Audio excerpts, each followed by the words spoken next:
हमारा चिंतन कठोपनिषद के ऊपर चल रहा है। नचिकेता यमराज से वरदान मांगता है। पहला वरदान, पिताजी प्रसन्न हो। दूसरा वरदान, जहां पर तुम्हारी नहीं चलती है, वृद्धावस्था नहीं आती है, सब वहां मौज करते उस स्वर्ग में कैसे जाते हैं। तो 14वें मंत्र में यमराज ने कहा कि दे दी तुरंत, मैं तुझे अच्छी तरह से बता देता हूं, और उसको मेरे पास से जान करके तुम इस स्वर्ग अग्नि विद्या को, फिर वो विद्या अनंत लोकों की प्राप्ति कराएगी तुम्हें। वो कैसी है? वो बुद्धि रूपी गुफा में रहने वाली है। वो सब नचिकेता को बता दिया। जैसे यमराज ने बताया वैसे ही नचिकेता ने यमराज को सुना दिया। ये पुरानी गुरुकुल की पद्धति थी। गुरु के पास से जब विद्या प्राप्त करते हो तो उसको एकाग्रता से सुनते थे उस विद्या को, और जैसे ही सुन ली, समझ ली, फिर गुरु कहेगा समझ ली, सुन ली, पता चल गया, हाँ गुरुजी तो सुनाओ, तो तुरंत गुरुजी के सामने उसका वर्णन कर देते थे, फिर से बोल कर बता देते थे। जो गुरु ने कहा वो अक्षरश दोबारा बोल देना। नचिकेता ने पूरी विद्या सुना दी। जैसा यमराज ने कहा था वैसा का वैसा उनके सामने बोल दिया। यमराज भी संतुष्ट हो गया। अब 16वें मंत्र में एक बार यमराज ने वर्णन क्या किया उस स्वर्ग की विद्या का, तो नचिकेता ने ठीक जैसे ही यमराज ने बोला था वैसे ही बता दी। तो यमराज बड़े प्रसन्न हो गए। अरे ये तो कुशाग्र बुद्धि का बालक है। तो महात्मा यमराज प्रसन्न हो गए। महात्मा यमराज को महात्मा का संबोधन किया है ऋषि ने। तो कहा एक और वरदान बोनस में देता हूं नचिकेता तुझे, तूने मुझे खुश कर दिया। 3 तो वरदान कहे ही थे, एक और मांग लो बोनस के रूप में, क्योंकि दूसरे वरदान में तूने अच्छी तरह से परफॉर्म किया, तो एक वरदान का बोनस दे रहा हूं। वो क्या है वरदान? कि ये स्वर्ग की जो विद्या है अब तुम्हारे नाम से पहचानी जाएगी। ये बोनस का वरदान है। तो स्वर्ग अग्नि का नाम पड़ा नचिकेता अग्नि, नचिकेत अग्नि। स्वर्ग विद्या है, उसको शास्त्रों में नचिकेत अग्नि के नाम से जाना जाता है। और दूसरी, ये अनेक रूपों वाली चैन जो माला थी वो भी मैं तुम्हें दे देता हूं। तो नचिकेता ने ले ली। तो इस अग्नि का जो व्यक्ति 3 बार अनुसंधान करता है, यानी यज्ञ, दान और तप, ये तीनों करता है। कैसे करता है? निष्काम कर्म से जो करता है। इसके ऊपर भगवत गीता में भगवान श्री कृष्ण ने बहुत विश्लेषण किया है। संसार में आप सब कुछ छोड़ सकते हो, वैराग्य के नाम पर, त्याग के नाम पर सब कुछ छोड़ सकते हो, लेकिन भगवत गीता कहती है कि 3 बातों को आप कभी मत छोड़ना। ये यज्ञ, दान और तप। और यज्ञ केवल स्वाह नहीं है, वो तो है ही। जो कर्म कांडात्मक यज्ञ होता है उसका तो महत्व है ही, लेकिन यज्ञ का अर्थ है यज, देव पूजा, संगति, करणम, दानम। ये 3 बातें आती है। यज्ञ देव पूजा यानी अपने से जो बड़े हैं, अपने से जो प्रभावी है, अपने से जो अनुभवी है, अपने से जो ज्ञानी है, उनका आदर, यह यज्ञ है। रिस्पेक्ट उनका। चाहे कितने भी आप ज्ञानी हो जाए, कितने भी पुण्य कर्म आप कर लो, उनका आदर करो। दूसरा, दान कभी मत छोड़ना। जहां भी मौका मिले दान करते रहो। और तब जीवन में थोड़ा कष्ट का महत्व रखना।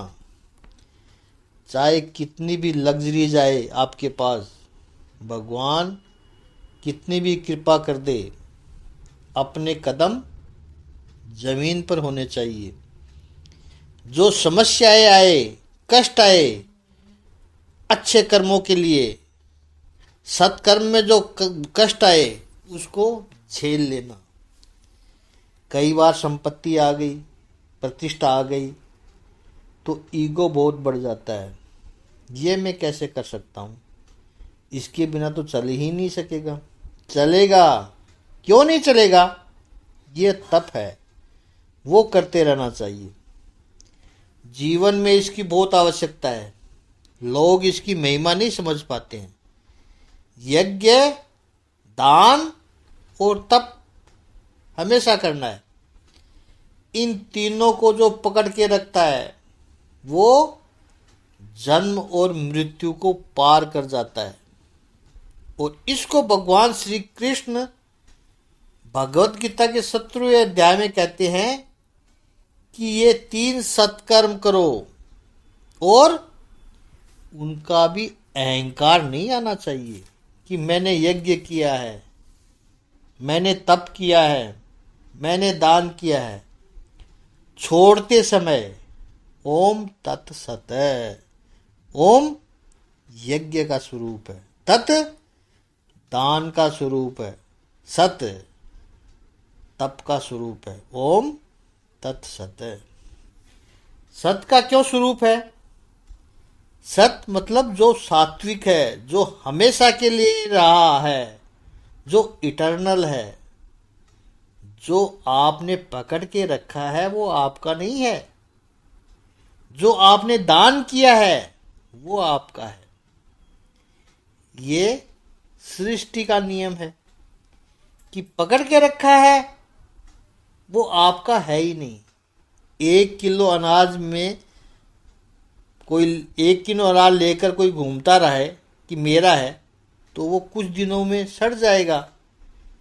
लेकिन उसने उसका त्याग कर दिया, खेत में डाल दिया, वो 1 किलो अनाज 100 किलो बन के आएगा। वो मेरा है।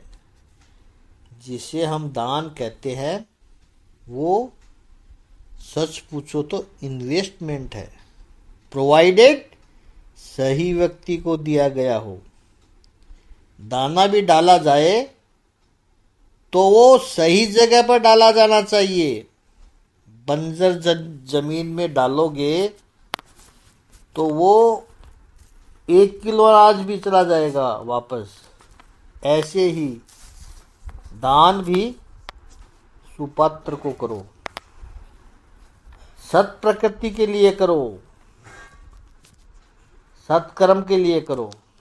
नहीं तो शास्त्र चेतावनी देता है कि कुपात्र को दान देता है तो व्यक्ति दरिद्र बनता है, और योग्य व्यक्ति को दान किया, योग्य प्रवृत्ति के लिए दान दिया तो सुपात्र को दान करने से वो धनाढ्य बनता है।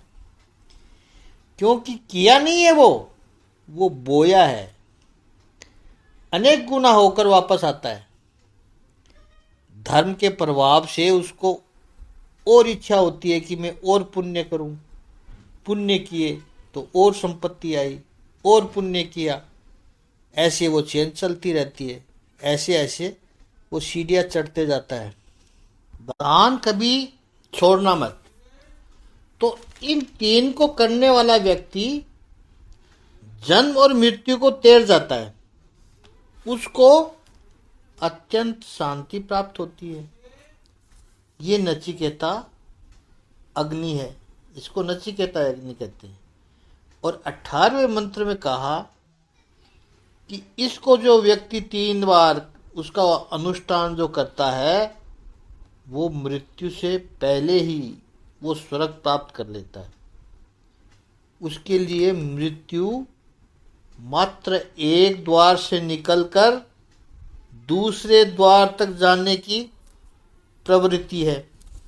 तो नचिकेता, तुझे दूसरा वरदान चाहिए था ना, वो तुझे मिल गया।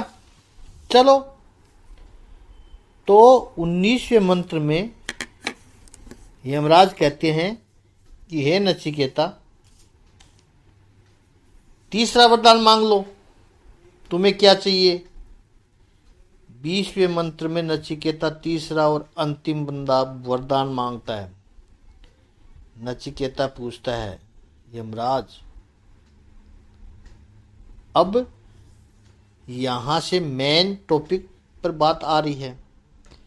जिस उद्देश्य के लिए हमने कठोपनिषद का अध्ययन शुरू किया, चिंतन शुरू किया, भगवद गीता के 8वें श्लोक को बीच में छोड़ के, वो उद्देश्य अब शुरू हो रहा है। इसको अगर समझ लेंगे तो 8वें श्लोक के बाकी सारे श्लोक एकदम से हमें समझ में आ जाएंगे। तो ये नचिकेता की और यमराज की जो संवाद है उनको समझना जरूरी था, इसलिए इसको चालू किया। तो वो टॉपिक पर हम अब बात आ रही है। प्रेते, यानी यहां से जो चले गए हैं, मृत्यु जिनकी हुई है, वे मनुष्य, यानी मृत्यु पाए हुए मनुष्य के बारे में ये जो संशय है, प्रश्न है, चर्चा चल रही है लोगों की मन में। जैसे कुछ लोग कहते हैं कि आत्मा है और दूसरे लोग कहते हैं कि नहीं, आत्मा है ही नहीं।